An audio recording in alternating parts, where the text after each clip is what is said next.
Donc, bonjour, je m'appelle Lucie Nejma Médoc. Je suis danseuse, mais aussi art thérapeute en expression vocale et en danse. Et je suis aussi thérapeute holistique, donc je me suis formée à pas mal d'outils, pas mal de pratiques, et maintenant que j'utilise vraiment de manière intuitive en étant connectée à ce qui émerge. Et j'accompagne aussi plus particulièrement les femmes à travers le féminin sacré. Donc c'est une voie initiatique que je propose à travers des stages et aussi des formations. Donc pour moi, ce qui est important, en tout cas dans ce que je partage, c'est de passer du développement personnel à une déconstruction personnelle pour incarner la présence à l'être. C'est-à-dire qu'on passe d'une phase où on va guérir notre histoire, travailler sur différents aspects de notre personnalité, pour ensuite aussi déconstruire tout ça, pour vraiment habiter l'espace de l'être. Donc pour ça, c'est une voie qui amène, c'est une voie initiatique en fait qui amène cette notion d'alignement vibratoire, donc se restructurer profondément dans cet espace de l'être. Et donc voilà, ça invite à passer par des phases de guérison, enlever plein de couches en fait pour dévoiler ce qui est déjà existant, cet espace de l'être. Et aussi déconstruire toutes ces croyances limitantes, tous les conditionnements en fait qui font qu'on n'est pas dans notre plein potentiel. Donc je partage ça à travers des séances individuelles, mais aussi des stages et notamment une formation, où là il s'agit vraiment de travailler en profondeur pour vivre une métamorphose cellulaire. Donc je prends appui sur tout le travail corporel que j'ai développé au fil du temps avec les approches énergétiques, mais aussi la danse. Les aspects, on va dire, modernes finalement de la physique quantique. Donc je travaille avec des fréquences quantiques pour permettre aux personnes justement d'intégrer une nouvelle information pour devenir une présence vibratoire, pour vraiment faire descendre l'information dans la matière et du coup ainsi relier spiritualité et incarnation pour que ce soit vraiment incarné. Aussi, je prends appui sur toutes les pratiques de thérapie que j'ai emmagasinées pour justement amener à vivre des transformations vraiment puissantes et profondes pour qu'il y ait vraiment un avant, un après, qu'on puisse vraiment changer de paradigme pour vivre sur une autre fréquence. Et enfant, j'étais vraiment hypersensible, je vivais dans la nature, donc j'ai commencé la danse comme ça intuitivement, c'était ma façon de me relier aux éléments, à la nature, aux arbres, enfin, c'était vraiment un processus de guérison pour moi, d'avoir cette connexion-là à la nature et donc à la danse. Et au fil du temps, j'ai appris à apprivoiser en fait cette hypersensibilité pour en faire une forme d'extrasensibilité, c'est-à-dire que petit à petit, mes capteurs se sont ouverts, les capteurs de l'invisible, du subtil, et aussi mon intuition. Et du coup, maintenant, je peux accompagner les personnes avec beaucoup de précision, beaucoup de justesse, pour qu'ils puissent prendre conscience d'aspects qui sont, on va dire, en souterrain au niveau de l'inconscient, et de pouvoir les faire émerger pour laisser naître des petits miracles de la vie, des espaces de guérison vraiment profonds et puissants. Et donc c'est ce que je mets au service pour permettre cette éclosion de l'être. Donc voilà, j'étais vraiment très sensible, hypersensible depuis mon enfance. Donc c'est vrai qu'au début, c'était compliqué pour moi, j'avais tendance plutôt à le subir. Et en vivant vraiment un processus très profond au fil des années, j'ai appris à m'ancrer profondément. Donc on entend souvent parler d'ancrage.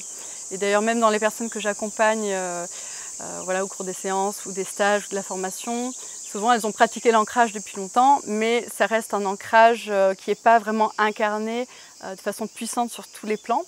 Et du coup, moi, comme j'ai fait ce chemin, je peux les accompagner pour justement que ce soit un ancrage à la fois physique, mais aussi énergétique. Et j'ai cette capacité de voir si l'énergie circule réellement ou pas. Donc on peut aller ensemble libérer certains blocages, à savoir que tout le bas du corps parle aussi de notre héritage transgénérationnel, mais aussi familial. Donc d'aller débloquer des choses à ce niveau-là, ça peut vraiment créer des shifts au niveau de l'ancrage.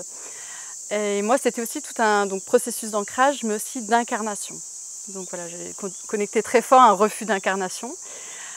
Et du coup, je subissais le fait d'être voilà, en vie sur cette planète. Tout était très agressif pour moi parce que je suis venue avec cette connexion d'où je viens, en fait, cette nostalgie de cette connexion, de cette union au grand tout. C'était très compliqué au début pour moi de trouver ma place voilà, dans cette vie matérielle finalement. Et le fait de vraiment voilà, travailler l'ancrage et ce processus d'incarnation avec tout ce que ça implique, ça a permis vraiment de bâtir un socle sur lequel maintenant je peux m'asseoir. Et en fait, ça crée un espace sécure dans lequel je peux laisser vivre cette sensibilité et tous ces capteurs de l'invisible. Et ça, c'est une ressource que je peux mettre au service maintenant des autres, de pouvoir les accompagner vraiment avec subtilité et justesse. Mais pour moi, voilà, dans les accompagnements, c'est hyper important de bâtir des fondations solides pour que en fait, tout le reste puisse se déposer sur ce socle-là. Alors, la danse, elle m'habite depuis toute petite. Depuis vraiment toute petite. J'ai eu la chance de grandir en pleine nature, en nature sauvage, dans la forêt. J'avais tout un espace magnifique dans lequel je pouvais m'autoriser en fait cette liberté d'être et cette liberté de mouvement. Et la danse est venue très naturellement, très spontanément chez moi.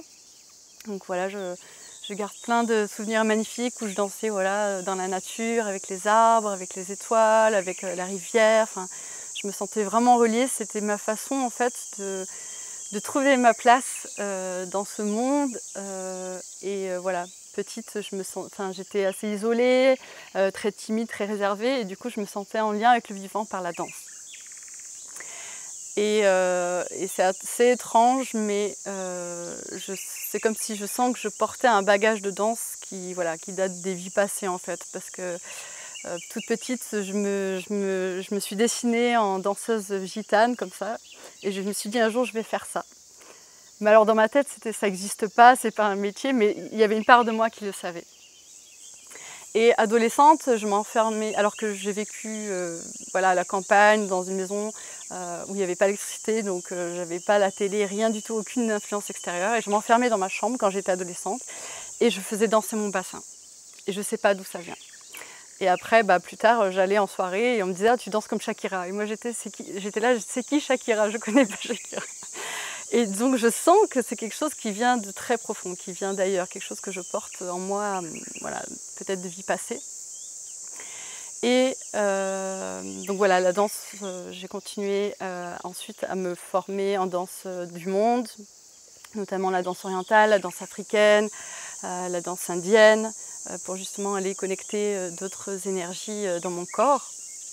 Et aussi, c'était un processus de réconciliation et de guérison avec le féminin pour moi. Et plus tard, je me suis formée à la danse de l'être, donc on pourrait le mettre dans la catégorie danse-thérapie, même si pour moi, ça le dépasse amplement, parce que c'est aussi une voie spirituelle qui englobe beaucoup de choses. Et ce qui était magique, c'est que dans cette formation, j'ai reconnecté tout ce que j'avais touché intuitivement, mais avec une compréhension nouvelle de comment circule l'énergie, comprendre encore plus finement la connexion aux éléments, la connexion à la nature. Et c'était vraiment un immense cadeau pour moi de reconnecter ce qui avait émergé en fait naturellement depuis mon enfance. Et je trouve que ça témoigne que tout est là, tout est accessible. Et en tant qu'enfant, je pense que voilà, il y avait un espace vierge en tout cas qui pouvait rentrer en résonance avec ça de façon très, très, très naturelle. Alors la géométrie sacrée, c'est vraiment un pilier pour moi parce que c'est recréer cette structure intérieure en incarnant notre dimension sacrée. Donc on entend beaucoup parler maintenant de la géométrie sacrée, du nombre d'or, donc même le corps et tout le vivant d'ailleurs est structuré sur ce nombre d'or. Et par la danse notamment, on peut justement fluidifier notre structure énergétique pour retrouver la pureté en fait, de cette géométrie sacrée. Et ça permet justement de recréer cet axe tertiel, cet alignement vibratoire qui fait qu'on peut être à la fois centré dans son axe et en même temps être dans notre multidimensionnalité et offrir tout ce qu'on porte à l'intérieur. Donc pour moi, la danse d'inspiration derviche, la danse tournante, c'est une danse justement qui relie tout cet aspect de géométrie sacrée, de multidimensionnalité, et en même temps qui nous ancre profondément dans cet axe tertiel. Et donc dans l'expérience que j'ai pu vivre à travers cette danse et tout ce que je partage avec cette danse tournante, c'est cette connexion à l'âme en fait. Donc dans la pureté de l'axe, dans ce centrage, reconnecter cette danse d'ivresse en fait qui prend place depuis l'âme. Et donc petit à petit, c'est goûter à cette danse. Donc spontanément, j'ai les gestes qui viennent où on relie terre-ciel, où on est ce canal en fait, et où on peut laisser l'énergie de vie nous traverser jusqu'à être dansé. Et on peut vraiment profondément goûter à cette ivresse d'être unis au grand tout finalement, mais aussi cette connexion d'âme. Parce qu'il faut savoir que les derviches tourneurs, cette danse, en fait, c'est leur moyen de communication, on va dire, direct avec le divin. C'est-à-dire qu'il n'y a pas d'intermédiaire. On est directement en reliance avec cette notion du divin. Donc c'est une voie expérimentielle qu'on vit directement dans le corps.